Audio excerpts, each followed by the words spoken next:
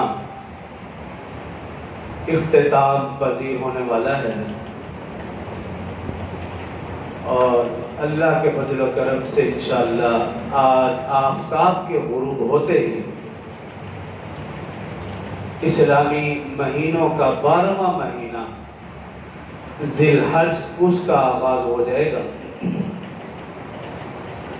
آج کے مختصر سے خطبہ میں حج کے حوالے سے چند گزارشات عرض کروں گا۔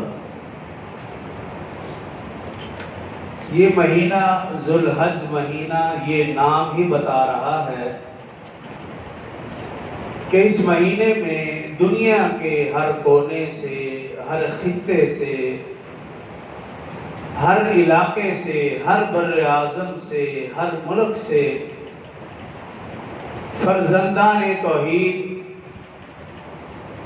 جن کے دل لا الہ الا اللہ سے منور ہیں، جن کے سینے ایمان سے مزین ہیں، دیوانہ وار توحید کے گن گاتے ہوئے، اللہ کی وحدانیت کے ترانے گاتے ہوئے مرکز رشد و ہدایت، مرکز وحدانیت کی طرف کھینچے چلے جاتے ہیں۔ اللہ رب العزت سے دعا ہے کہ حجاج کرام جو جا چکے ہیں یا جو جا رہے ہیں، سب کا حج اللہ اپنی بارگاہ میں قبول فرمائے، اور جتنے مسلمان حج کر چکے ہیں اللہ ان کا حج بھی اپنی بارگاہ میں قبول فرمائے، اور جو کبھی کوتاہی رہ گئی درگزر والا معاملہ فرمائے، اور جو ابھی تک اس سعادت عظمیٰ سے محروم ہیں اللہ انہیں بھی اپنا گھر دیکھنا، اپنے محبوب صلی اللہ علیہ وسلم کا در دیکھنا نصیب فرمائے، آمین۔ محترم سامعین، رسول اللہ صلی اللہ علیہ وسلم نے ارشاد فرمایا بنی الاسلام علی خمس، اسلام کی بنیاد 5 چیزوں پر ہے: کلمہ، نماز، روزہ، زکوٰۃ، حج۔ یوں سمجھیے کہ اسلامی عبادات کا ایک گلدستہ ہے جس میں 5 پھول ہیں، ہر پھول کا اپنا ہی رنگ، اپنا ذائقہ، اپنا حسن، اپنی روح، اپنی ایک اہمیت اور اپنی ایک فضیلت۔ کلمہ اس کی بنیاد، نماز، روزہ، زکوٰۃ اس کی دیواریں، اور حج اس کی چھت ہے۔ اسلام کو ایک عمارت کے ساتھ تشبیہ دی، ہر رکن کی اپنی اہمیت اور فضیلت، اپنا رنگ، اپنا حسن۔ کلمہ یہ زبانی عبادت، قولی عبادت، ہر وقت کی عبادت ہے۔ نماز جسمانی عبادت، پنجگانہ عبادت۔ روزہ جسمانی عبادت، سالانہ عبادت۔ زکوٰۃ مالی عبادت، سالانہ عبادت۔ حج ایک ایسی عبادت ہے جس میں یہ ساری کی ساری عبادات شامل ہیں۔ اگر آپ دیکھیں کلمے والی لب کشی وہ بھی حج میں موجود ہے کہ لبیک اللہم لبیک، حاجی حجاج یہ کلمہ پڑھتا رہتا ہے، اللہ کا نام پکارتا ہے۔ کلمے والی لب کشی بھی حج والی عبادت میں، نماز جیسا اہتمام وہ بھی حج والی عبادت میں، اور روزے جیسی مشقت وہ بھی حج والی عبادت میں، زکوٰۃ جیسی مالی قربانی وہ بھی حج والی عبادت میں، اور جہاد جیسا جذبہ وہ بھی حج والی عبادت میں۔ گویا ساری کی ساری عبادات کا خلاصہ اور نتیجہ اور لب لباب وہ حج والی عبادت کے اندر موجود ہے۔ اس لیے بعض لوگوں نے کہا کہ کلمہ ذاکروں کی عبادت ہے، نماز عابدوں کی عبادت ہے، روزہ زاہدوں کی عبادت ہے، زکات مالداروں کی عبادت ہے، لیکن حج یہ عاشقوں کی عبادت ہے۔ کیونکہ ابراہیم علیہ السلام نے اللہ سے عشق کی انتہا کر دی۔ اللہ نے جب جو جس وقت کہا، بغیر چو چرا کے، بغیر سوچے سمجھے، بغیر مہلت مانگے، ابراہیم علیہ السلام ہو یا ان کی زوجہ حضرت اماں ہاجرہ ہو یا ان کا بیٹا اسماعیل ہو، جب جو اللہ نے کہا بغیر چو چرا کے فوراً اس کو پورا کیا، اس کی انتہا کر دی۔ اور اللہ رب العزت نے پھر ان سے محبت کی انتہا کر دی۔ آپ دیکھیے کہ ہم نماز پڑھتے ہیں تو اللہ کے لیے، روزہ رکھتے ہیں تو اللہ کے لیے، زکات دیتے ہیں تو اللہ کے لیے، کلمہ پڑھتے ہیں تو اللہ کے لیے۔ ان عبادات میں اگر کہیں تھوڑا سا بھی شائبہ غیر اللہ کا پیدا ہو گیا، ساری کی ساری عبادات ضائع، کہ غیر اللہ کا ہم نام بھی نہیں لے سکتے۔ لیکن حج ایک ایسی عبادت ہے کہ پورے کے پورے اراکین غیر اللہ کے نام کی طرف منسوب ہیں۔ جب تک ابراہیم جیسا طواف نہیں کریں گے، اماں حاجرہ جیسا صفا مروہ کے درمیان دوڑیں گے نہیں، اسماعیل جیسی قربانی بھی نہیں دیں گے، تب تک حاجی کا حج قبول ہو ہی نہیں سکتا۔ سارا کا سارا حج غیر اللہ کے نام کی طرف منسوب ہے۔ کبھی ابراہیم کی یاد تازہ، کبھی اماں ہاجرہ کی یاد تازہ، کبھی ننھے اسماعیل کی یاد تازہ۔ پورے حج کے دوران غیر اللہ کی طرف نام رہے گا تو حج قبول ہے، اگر ابراہیم، اسماعیل اور اماں ہاجرہ کا نام نکال دیا تو حج قبول بھی نہیں۔ کیوں؟ ابراہیم اور ان کے خاندان نے عشق کی انتہا کی، اللہ نے ان سے محبت کی انتہا کر دی کہ جب تک بیت اللہ محفوظ رہے گا، بیت اللہ قیامت تک رہے گا، تب تک اسماعیل، ابراہیم اور ان کے خاندان کا نام بھی قیامت تک رہے گا۔ تو دین اسلام کے 5 بنیادی ارکان، حج ساری کی ساری عبادات کا خلاصہ ہے۔ حج کے اندر ساری عبادات موجود ہے، اور یہ بھی میرا اور آپ کا ایمان اور عقیدہ ہے اور ہونا چاہیے کہ اللہ رب العزت جسے چاہتا ہے اسے اپنے گھر بلاتا ہے۔ یہ ہمارا ایمان اور عقیدہ ہے۔ لیکن اس لفظ کا یہ مطلب ہرگز نہیں کہ سارا معاملہ ہی ہم اللہ پر چھوڑ دیں۔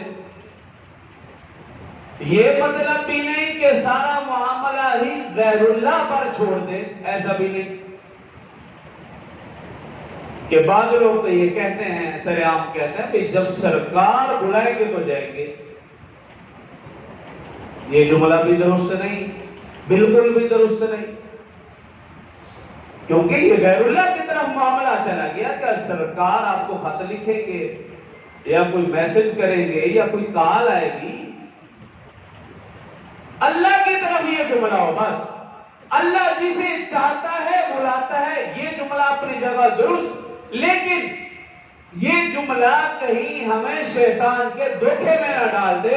انسان کہ میں تو کچھ بھی نہیں کروں گا، بس اللہ جب چاہے گا بلائے گا، ایسا بھی نہیں۔ انسان کے ذمہ ہے کوشش، انسان کے ذمہ ہے وہ اپنا پاسپورٹ تیار رکھے، انسان کے ذمہ ہے وہ پیسے جمع کرنا شروع کر دے، یہ انسان کا ذمہ ہے۔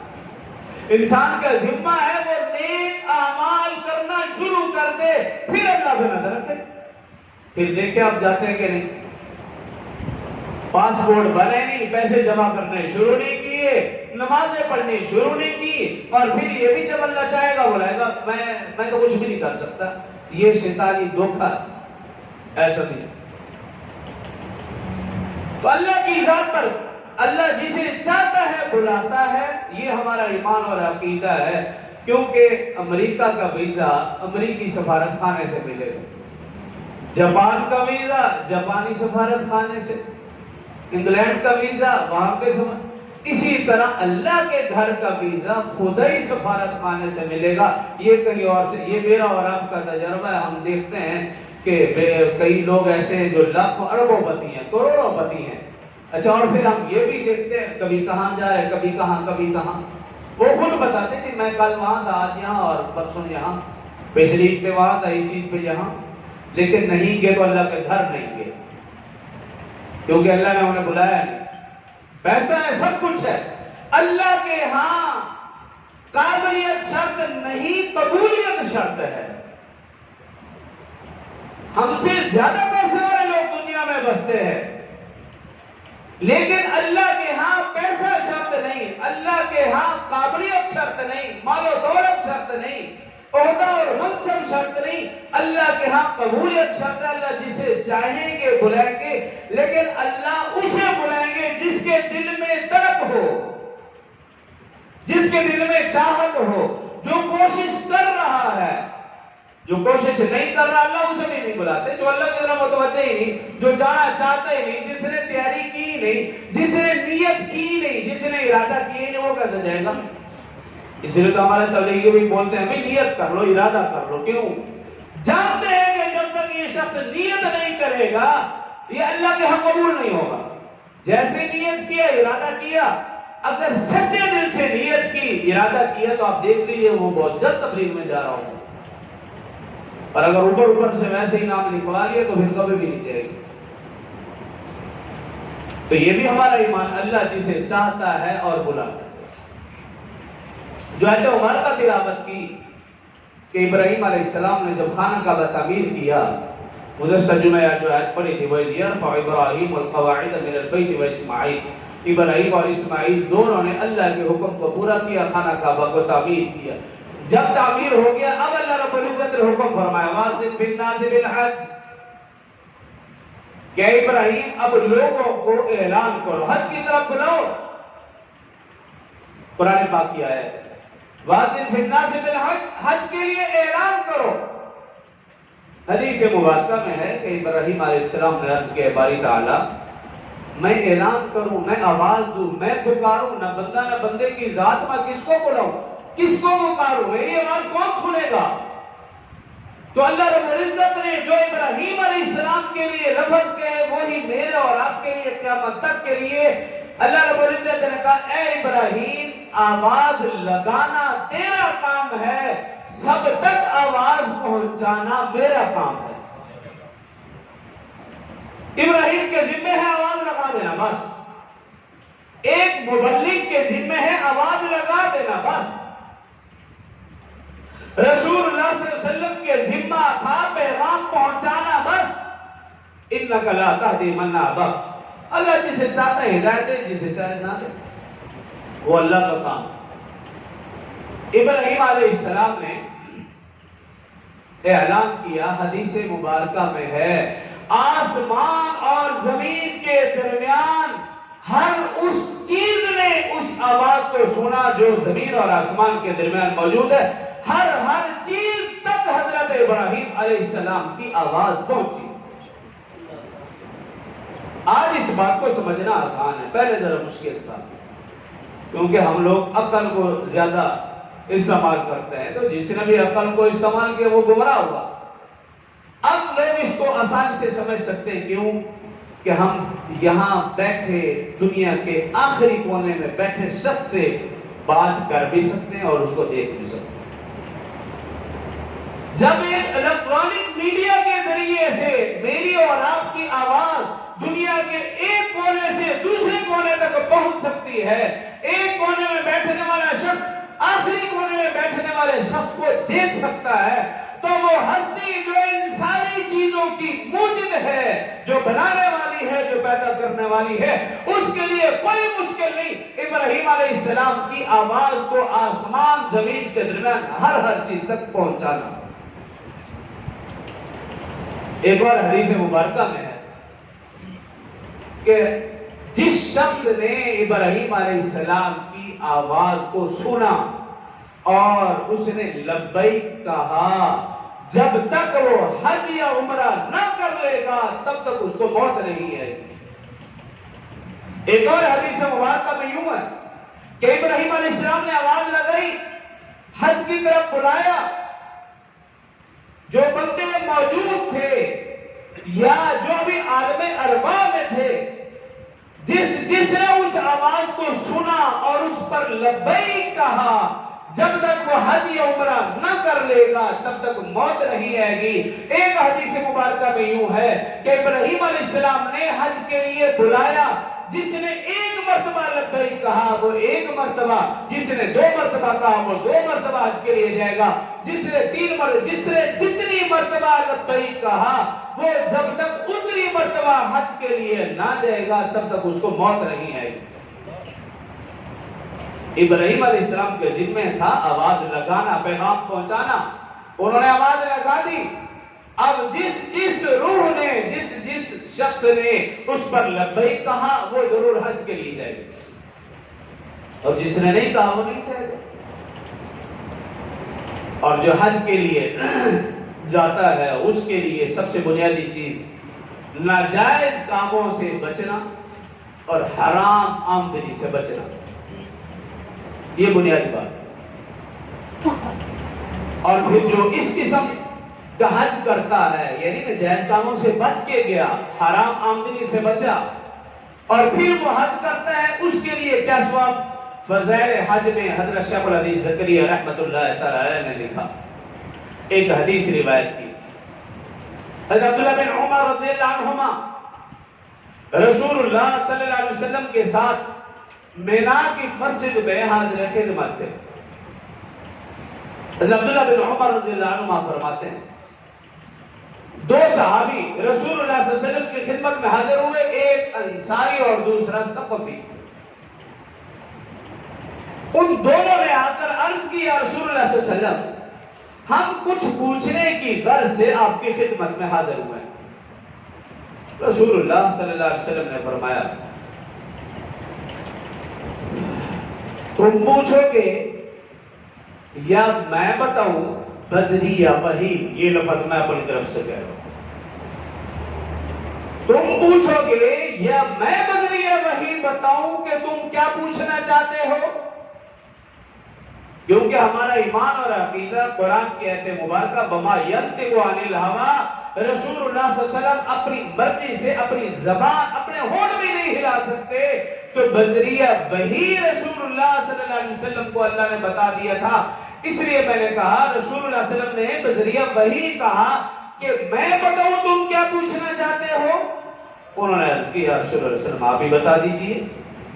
تو رسول اللہ صلی اللہ علیہ وسلم نے فرمایا کہ تم یہ پوچھنا چاہتے ہو جو شخص حج کے ارادے سے گھر سے نکلے اس کا کیا ثواب، جو طواف کرے اس کا کیا ثواب، جو صفا مروہ کرے اس کا کیا ثواب، اور جو قربانی کرے اس کا کیا ثواب، جو سر منڈوائے اس کا کیا ثواب، جو وقوف عرفہ کرے اس کا کیا ثواب، جو طواف الوداع کرے اس کا کیا ثواب، یہی پوچھنا چاہتے ہو؟ دونوں صحابی نے کہا اس ذات کی قسم جس نے آپ کو نبی برحق بنا کر مبعوث فرمایا ہے، ہمارے ذہنوں میں یہی سوالات تھے جو آپ نے ایک ساتھ فرمائے۔ تو پھر رسول اللہ صلی اللہ علیہ وسلم نے فرمایا کہ سنو، جو شخص حج کے ارادے سے گھر سے نکلتا ہے اللہ ایک ایک قدم کے بدلے میں ایک ایک گناہ معاف فرماتا ہے اور ایک ایک نیکی لکھ دیتا ہے۔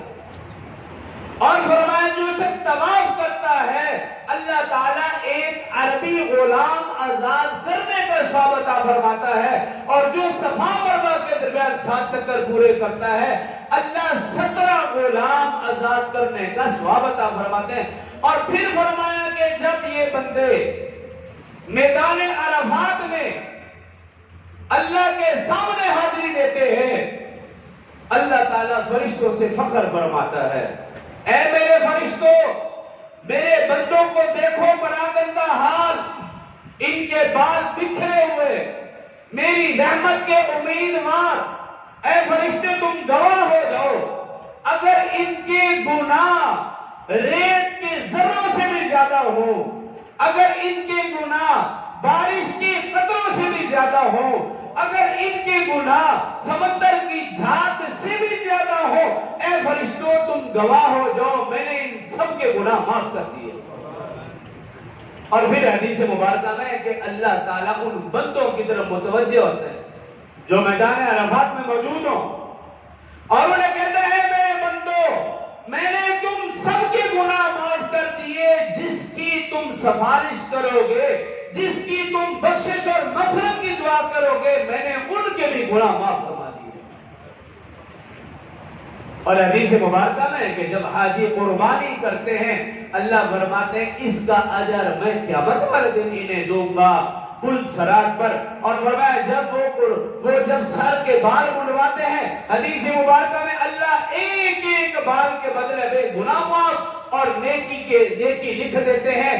اور جب وہ حاجی الوداعی طواف کرتا ہے، الوداعی طواف حدیث مبارکہ میں ہے کہ فرشتہ حاجی کے دونوں کندھوں کے درمیان تھپکی لگاتا ہے اور کہتا ہے اے حاجی اب تو اس حالت میں طواف کر رہا ہے کہ اللہ نے تیرے سارے گناہ معاف کر دیے، جب تو گھر جائے گا تو پھر اثر نو اعمال شروع کرنا، اب تیرے ذمہ کوئی گناہ نہیں۔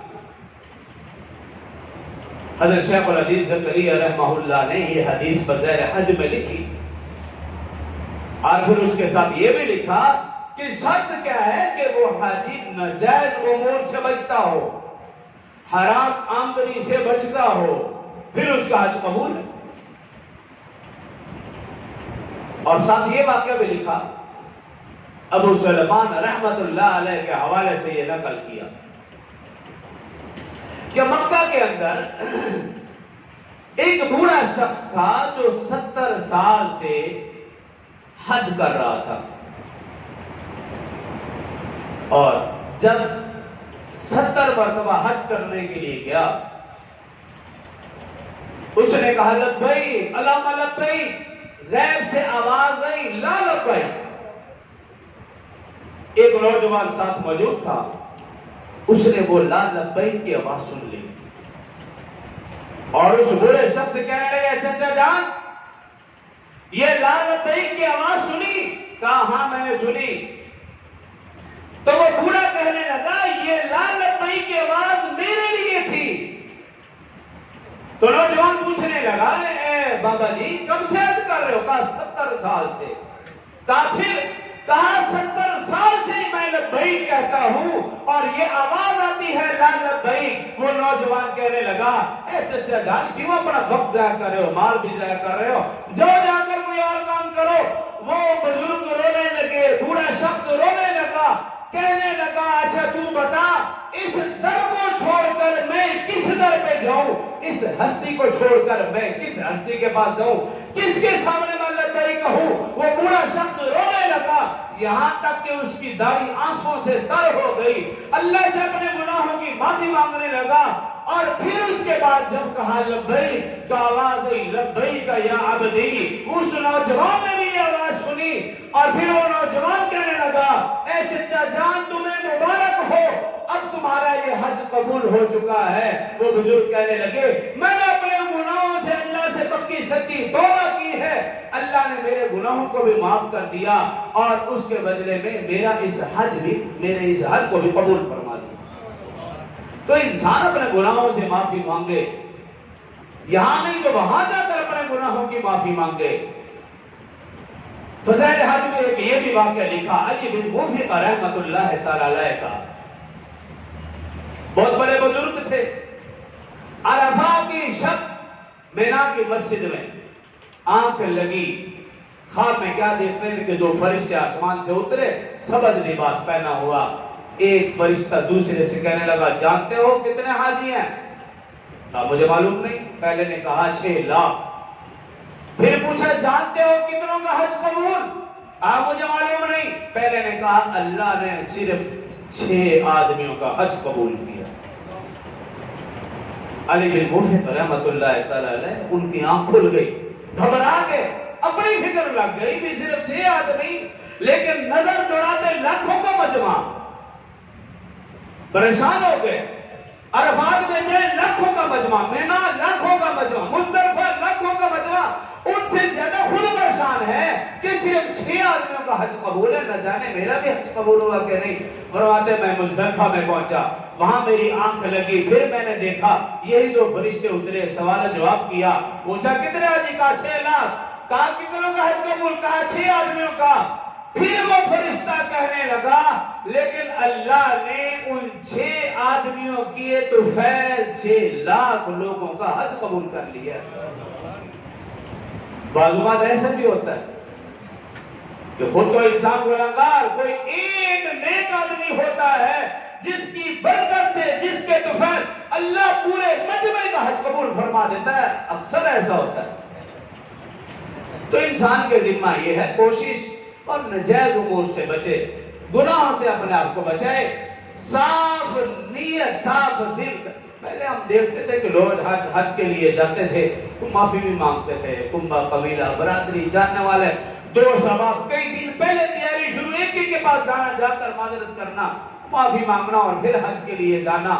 لیکن اب تو یہ والی بات بھی ختم ہو گئی، یہ رسم بھی ختم ہو گئی۔ اب تو بتاتے بھی نہیں ڈر کے مارے کہ کہیں ایسا نہ ہو اس کو بھی کوئی ٹوپی، کوئی تسبیح، کوئی کھجور، کوئی چیز دینی نہ پڑ جائے، کوئی اس ڈر سے بتاتے بھی نہیں۔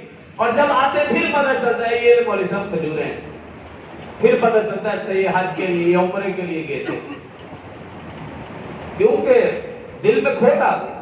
اگر دل صاف ہوتا تو پھر ہر ایک سے مل کے جاتے، اپنے گناہوں کی معافی، اور خدا نخواستہ اگر کسی کا کچھ لین دین ہے اس کو صاف کر کے جاتے، پھر حج کے لیے جاتے۔ اور حدیث مبارکہ میں کہ جو شخص اللہ کی رضا کے لیے حج کرتا ہے وہ گناہوں سے ایسے پاک صاف جیسا کہ وہ ماں کے پیٹ سے پیدا ہوا۔ اور حدیث مبارکہ میں جو شخص 3 حج کرتا ہے، ایک حج اس نے کیا گویا اس نے فرض ادا کیا، دوسرا حج اس نے کیا حدیث میں اس نے اللہ کو قرض دیا، تیسرا حج اس نے کیا حدیث میں یہ ہے کہ اللہ اس کے جسم پر، اس کے بالوں پر جہنم کی آگ کو حرام کر دیتا ہے۔ کتاب الشفا قاضی عیاض رحمہ اللہ کے آئے واقع لکھا کہ سعد الخلانی رحمہ اللہ کے پاس ایک جماعت ہے، انہوں نے آ کر کہا کہ ہم حج کے لیے جا رہے تھے، قبیلہ قطامہ کے لوگوں نے ہم میں سے ایک شخص کو پکڑا اور اسے قتل کر دیا۔ اس کے ساتھ کوئی اس کی دشمنی ہو گئی یا کچھ بھی ہوگا معاملہ، لیکن وہ جماعت کہنے لگی کہ حیرانگی کی بات یہ ہے کہ ہم وہیں ٹھہرے رہے پوری رات، ہمارے سامنے وہ لوگ اس شخص کو پوری رات آگ میں جلاتے رہے لیکن اس کا جسم کا ایک بال بھی نہیں جلا، بالکل سفید رہا جسم۔ سعد الخلانی رحمت اللہ تعالی علیہ کہنے لگے کہ تم میں سے کون اس کا قریبی رشتہ دار ہے؟ ایک شخص نے کہا میں اس کا قریبی رشتہ دار ہوں اور بچپن لڑکپن جوانی ہماری اکٹھے گزری ہے۔ تو سعد الخلانی رحمہ اللہ اس سے پوچھنے لگے اچھا بتاؤ اس نے زندگی میں کتنے حج کیے؟ کہا مجھے اچھی طرح یاد ہے اس نے زندگی میں 3 حج کیے تھے، یہ 4تھا حج تھا۔ تو سعد الخلانی رحمہ اللہ نے بھی کہا مجھ تک بھی رسول اللہ صلی اللہ علیہ وسلم کا یہ فرمان پہنچا ہے جو ایک حج کرتا ہے گویا اس نے فرض ادا کیا، جو دوسرا حج کرتا ہے اس نے اللہ کو